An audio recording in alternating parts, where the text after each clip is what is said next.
Welcome to MilduraWeekly.com.au, and today we're talking agriculture, and I'm joined in the studio by Mallee Sustainable Farming Chairman Daniel Linklater. Daniel, welcome to the studio. Thank you, John. Good to be here. In fact, it's trying to rain outside, so it's excellent to be here. We should do this more often. Indeed.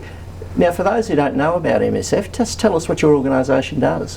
Mallee Sustainable Farming was set up in 1997 by a group of farmers that, in collaboration with the CSIRO and GRDC, thought that we needed some more Mallee-specific research and thought there had to be a better way of farming here and increasing our productivity. So we are a member-based, farmer-driven organisation, not-for-profit. It's a mouthful. And we operate in the low rainfall zone, so typically less than 350 millimetres per year, of New South Wales, Victoria and South Australian Mallee. We deliver research and extension services, and I guess our mission is to improve the productivity and profitability of our farming businesses. Excellent. Well, look, last season was a bit of a mixed bag with the drought having its impacts, but fingers crossed there's been a little bit of rain around, and as we speak today a bit more. The seed is pretty much in the ground, and what's the season outlook like, all things being equal? Well, I'll just start with last year, since you brought it up. It was a very challenging season, but if anything, it actually demonstrates the value of the work that MSF's done over the last 21 years. We had record low rainfall in most regions of the Mallee, particularly the northern Mallee, yet most people were able to produce something. Not in all cases. I mean, we operate in the parameters of Mother Nature and we need some water resources to grow our crops, but it really was an amazing result in comparison with the other particularly bad droughts of 2002 and 1982, which most people of the farming community will remember. In terms of this year, it's another challenging start. Rainfall's been quite patchy in the northern parts of the Mallee, in South Australia and Victoria, but I think if you go down to sort of probably from Oyen onwards, the guys at Balranald, there's been some useful rainfall, and they're probably off to a pretty good start. Excellent. So predominantly what crops are going in this season? I know we've got wheat and pulse crops, but what are the growers focusing on this season? Yeah, so I think cereals will be quite strong, particularly where it's a risky start. You probably tend to go with the safer bets. I mean, wheat and barley they're strong weeds, but there's a huge percentage now compared with 5 or 6, 7 years ago of pulse crops going in. So we will see chickpeas, lentils.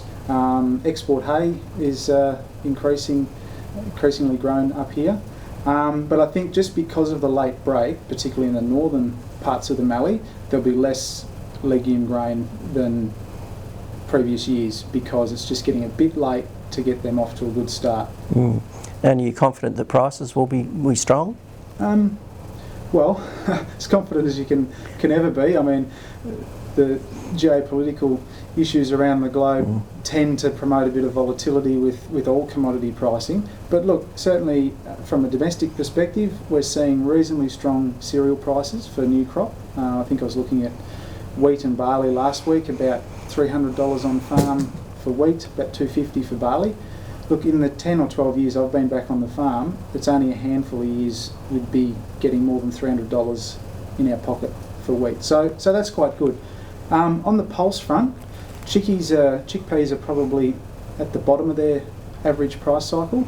We've seen they're about $600 a tonne versus, say, the 16-17 season we saw record prices of $1,200, which is great. But look, when you've got more diversity of your crop types grown, generally you'll have one or the other commodity that's able to be a good cash cow at harvest time.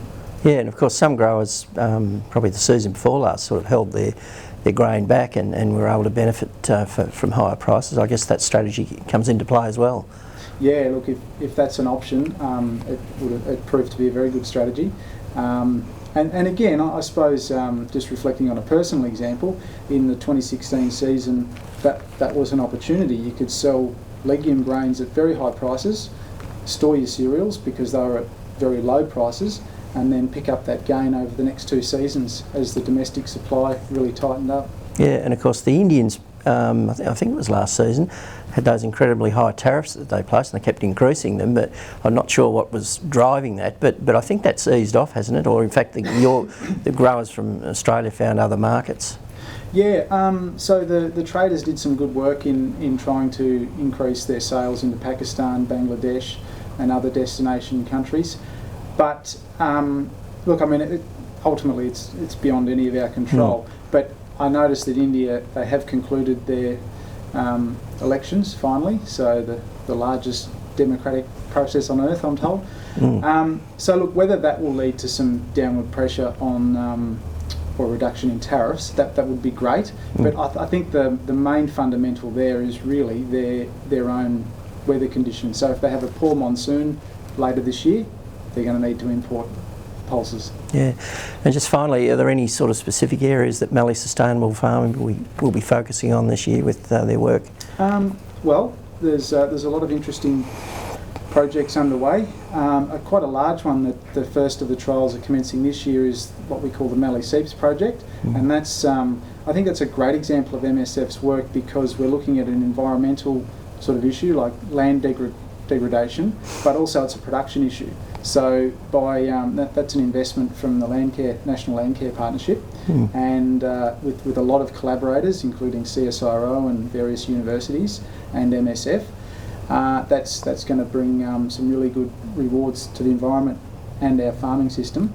But also we're looking at trying to get better productivity out of Mallee sands, so that the deep sand that probably makes up 30% of farmland.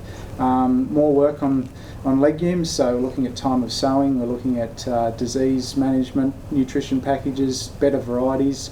The old enemies of brome grass and barley grass, there's a lot of work still going on to try and solve those, and better use of chemicals to do that. So there's always more work to be done, and I think as long as MSF is helping to deliver relevant research and extension to help our farmers continue to adopt newer and better, more innovative approaches to our farming systems, and we become more profitable, we'll keep doing our job. Excellent. Well, thanks so much for coming in today, and we'll look forward to catching up with you in the future. No worries, and I've got something for you, John. Oh, goodness me. I don't know if you've ever met a chickpea, but that's some locally produced. Outstanding. And thank you very much. Our publication, which gives a really good little snapshot of our history, that's available on our website for anybody who's watching that would like to find out a bit more about what MSF does and has done over the past 21 years. Outstanding. Thanks very much. Thank you. Good to see you. And be sure to join us for more at milduraweekly.com.au.